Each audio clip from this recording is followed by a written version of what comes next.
मैंने क्वेश्चन दिया था कुछ सॉल्व करने के लिए, उसे सॉल्व करने के बाद अब आगे चैप्टर समझोगे, रिमेनिंग चैप्टर मैं रीड करूँगा एक पैरा और उसको अच्छी तरह से समझाऊँगा Hindi. Now listen. But in the hearts of all who lived in that solitary house in middle of the valley, there was a single hope, help from God. Don't be so upset.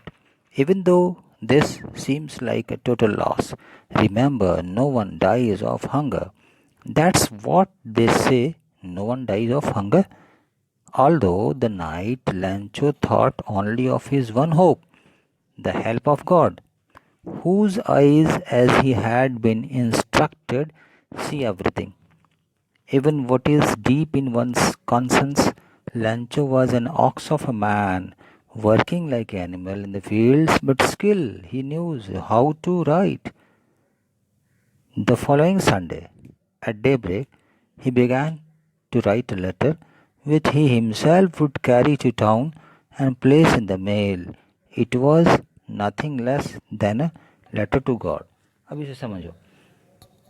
अब उसके साथ तो उसका दिल बहुत दुखी हो रहा था, क्योंकि उस एकांत घर में रहते हुए एकमात्र आशा अब उसे ईश्वर की ही उम्मीद थी कि वहीं से कुछ मदद मिलेगी.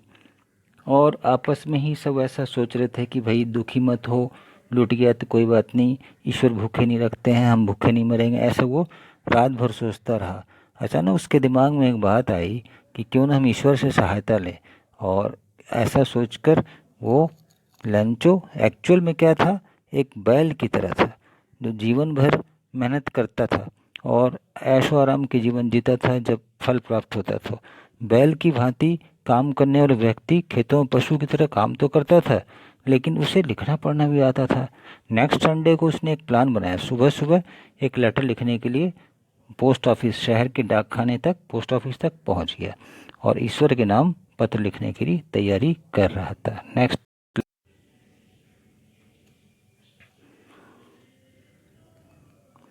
Now next para. God, he wrote, if you don't help me, my family and I will go hungry this year. I need 100 pesos in order to sow my field again and to live until the crop comes, because the hailstorms. He wrote to God on the envelope, put the letters inside, and still troubled, went to town. At the post office, he placed a stamp on the letter and dropped it into the mailbox. अब आगे क्या होता है, उसने भगवान को mail box. अब आगे क्या होता है, उसने भगवान को चिट्ठी लिखा, हे ईश्वर, हे गॉड, ऐसे नाम से, कि आप मेरी सहायता करेंगे, मेरे और मेरे परिवार की रक्षा करेंगे, नहीं तो हम पूरे वर्ष भूखे रह जाएंगे और हमें खेत में बोने के लिए, कुछ फसल को उत्पादन करने के लिए कुछ पैसे चाहिए, इसलिए आप मुझे 100 पैसे भेज दें. हालांकि यहाँ पे पीसोज जो है वहाँ की उनकी करेंसी है, इसे हम लोग पैसे समझें, 100 पैसे की डिमांड की. अब आगे बताया जा रहा है कि ईश्वर, नेक्स्ट में वो आगे बोल रहा है कि भाई ईश्वर को उसने लिफाफे पर लिख रहा है, पत्र को इसके अंदर डाल दिया और अब चिंतित होकर सोच रहा था कि पता नहीं क्या होगा, चिट्ठी तो लिख दिया है, मिलेगा कि नहीं मिलेगा. गांव से शहर की ओर चल पड़ा, डाकखाने तक पहुंचा और टिकट लगाया और डाकखाने के डब्बे में, पोस्ट बॉक्स में डाल दिया. Now next para.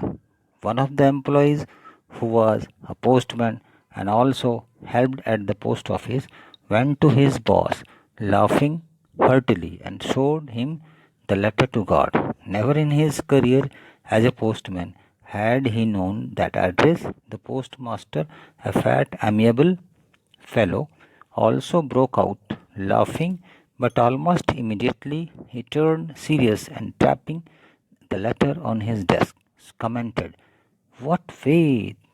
I wish I had the faith of the man who wrote this letter, starting up a correspondence with God."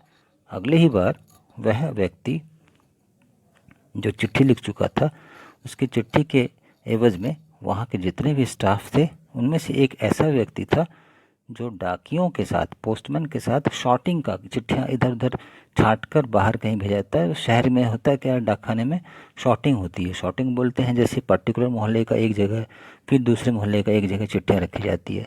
तो चिट्ठी देखकर वो अचानक हंस पड़ा और हंसता हुआ उस चिट्ठी को लेकर डाक बाबू के पास यानी हेड के पास ले गया। वो आदमी पोस्ट मास्टर, जो मोटे शरीर वाला, हालांकि अच्छा व्यक्ति था, उसे हंसी छूट गई और सोचने लगा कि भाई कितनी गंभीर मामला है। डेस्क पे हाथ रख रख कर सोच रहा है, अरे वाह कैसी आस्था है, कितना फेथ है गॉड के प्रति। काश वो आदमी मुझे मिला होता तो मैं भी ऐसे ही कुछ सोचता और ईश्वर के साथ पत्र व्यवहार शुरू कर दिया होता। चलो नेक्स्ट पार्ट पढ़ते हैं। So, in order not to shall the writer's faith in God, the postmaster came up with an idea. Answer the letter, but when he opened it, it was evident that to answer it, he needed something more than goodwill, ink and paper. But he stuck to his resolution. He asked for money from the employees. He himself gave part of his salary, and several friends of his were obliged to give something for an act of charity. अब from the employees, he himself gave part of his salary, and several friends of his were obliged to give something for an act of charity. अब लेखक का ईश्वर में विश्वास न डगमगाए, अर्थात Lencho का विश्वास ईश्वर के प्रति न हटे, ऐसा विचार डाकखाने का अध्यक्ष यानी पोस्ट मास्टर को आया। उसने सोचा भाई हम भी कुछ करें और कागज़ पत्तर निकाल कर, स्याही निकाल कर एक प्लानिंग बनाया कि एनवेलप में कुछ लिख देते हैं, फ्रॉम गॉड करके ऐसा लिखा, चिट्ठी लिखा और उसमें कुछ पैसे इकट्ठे किए। सारे कर्मचारियों से पैसे लेकर सारे मिलजुल कर आपस में सैलरी जो होती है उनकी, वेतन उनसे से कुछ पैसे काट कर मित्रों ने मिलकर सोचा कि चलो उन्ने का कुछ काम कर दे और योगदान कर दे, और फिर उन्होंने पत्र में भर दिया। चलो नेक्स्ट पार्ट पढ़ते हैं।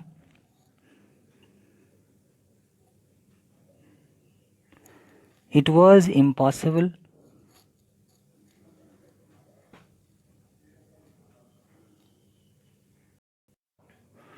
impossible for him to gather together the 100 pesos, so he was able to send the farmer only a little more than half.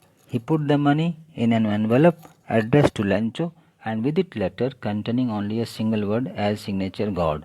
अब डाक अध्यक्ष ने क्या किया, हालांकि ये बहुत इम्पॉसिबल काम था पैसा इकट्ठा करना 100 पेसोज, लेकिन उन लोगों के पास जितना था सोचा भाई कोशिश करते हैं इतना ही पैसे भर देंगे एनवेलप में।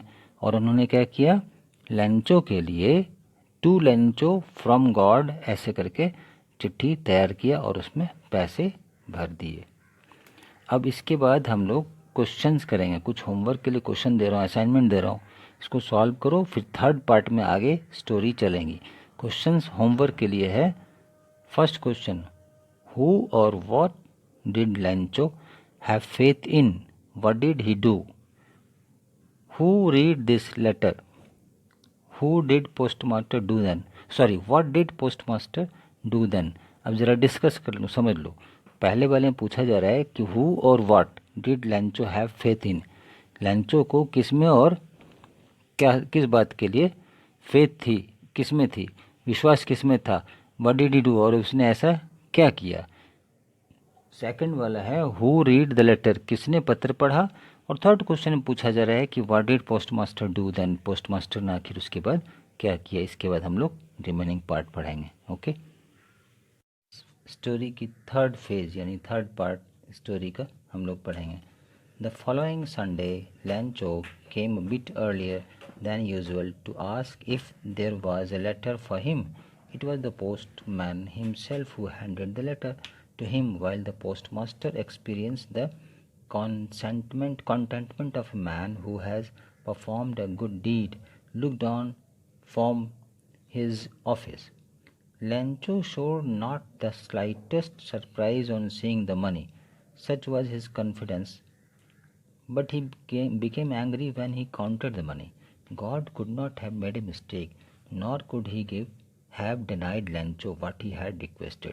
क्या मतलब हुआ कि अगले संडे लेंचो बहुत जल्दी आ गया और डाकखाने में आकर अपने पत्र का इंतज़ार करने लगा। पत्र इंतज़ार करने के क्रम में एक पोस्टमैन आया जो उसने स्वयं ही उसे चिट्ठी प्रस्तुत की, और इस बीच डाकखाना का जो अध्यक्ष था वो महसूस कर रहे थे संतुष्टि कि चलो सही व्यक्ति के पास हमने मदद किया है, ज़रूरत की चीज़ को दिया है। ऑफिसर देख रहे थे। लेंचो जैसे ही देखा उसे ज़रा सा भी सरप्राइज़ नहीं हुआ कि उसे पैसा भगवान भेजे हैं। वो सोचने लगा कि अरे ऐसा तो होता है, भगवान तो मेरी मदद करेंगी। सबसे पहले उसने पैसे को गिनना शुरू कर दिया। जैसे ही काउंटिंग शुरू की तो उसके मन में विचार आया कि भाई भगवान तो कभी गलती कर ही नहीं सकते हैं, और इसमें कोई ऐसी बात नहीं है, मिस्टेक हो नहीं सकता। नॉर किड ही हम denied Lencho but he had requested, क्योंकि लेंचो के रिक्वेस्ट को कोई डिनाई कर नहीं सकता। उसके मन में वह काफ़ी आत्मविश्वास था। Next, immediately Lancho went up to the window to ask for paper and ink. On the public writing table, he started to write with much wrinkle of his brow, caused by the effort he had to make express his ideas. When he finished, he went to the window to buy a stamp, when he licked and then affixed to the envelope with a blow of his fist. The moment the letter fell into the mailbox, the postmaster went to open. It said, "God of the money then I asked for, only 70 pesos reached me. Send me the rest, since I need it very much. But don't send it to me through the mail, because the post office employees are a bunch of crook Lancho." अब इस बार देखिए क्या हो रहा है। अचानक अगले रविवार को लेंचो कुछ पहले पहुंच जाता है, और वो जब चिट्ठी मिलती है उसे पैसा गिनता है तो उससे संतुष्टि नहीं हुई, पैसे कम है, लेकिन उसने किसी से जवाब नहीं दिया था। अब पता है क्या कर रहा है, लेंचो कागज़ लिया, स्याही लिया और फिर से चिट्ठी लिख दिया गॉड को, और आकर कह रहा है, अच्छा गॉड, आपने बहुत कम पैसे भेजे हैं, इस बार पूरे पैसे दीजिएगा, लेकिन डाक खाने के माध्यम से नहीं भेजिएगा, डायरेक्ट कुछ ऐसा कीजिएगा, क्योंकि ये सारे ही बंच ऑफ क्रूक्स हैं। गॉड को लिखा था। और ये चिट्ठी लिखने से पहले डाक टिकट लेकर मुंह से थूक लगाकर टप मारा और चिपका दिया एनवेलप पे। इस तरह से लेंचो की ये कहानी है आत्मविश्वास के प्रति, कैसे एक इंसान विश्वास दर्शन करता है ईश्वर के प्रति। ये आपकी स्टोरी है। इसके क्वेश्चन आंसर बुक के जो क्वेश्चन टेक्स्ट बुक के हैं वो लिखोगे। Okay, bye, thank you.